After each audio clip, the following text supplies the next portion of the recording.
കേരളത്തിൽ communist party ഭരിച്ചുകൊണ്ടിരിക്കുമ്പോഴാണ് communist പാർട്ടിയുടെ ഒരു സമുന്നതനായ വിദ്യാർത്ഥി പ്രസ്ഥാനത്തിൻ്റെ നേതാവിനെ കൊലപ്പെടുത്തിയ ആൾ കർണാടകത്തിൽ വളരെ കൂളായിട്ട് ഒളിവിൽ കഴിയുന്നു. 2020 കീഴടങ്ങുന്നു. മറ്റൊരാൾ 2019 കീഴടങ്ങുന്നുണ്ട്.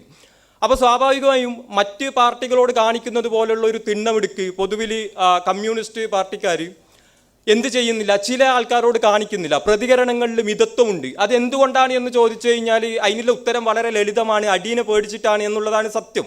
നമുക്ക് മനസ്സിലാകുന്നുണ്ട്. പക്ഷേ ഇവരതൊട്ട് തുറന്നു പറയുന്നില്ല. ഇനിയിപ്പോൾ ഇന്നലെ ബാലുശ്ശേരി നടന്നൊരു സംഭവമാണ്. ജിഷ്ണു എന്ന് പറയുന്ന ഒരു യുവാവിനെ കുറേ പേര് സംഘം ചേർന്ന് മർദ്ദിക്കുന്നു.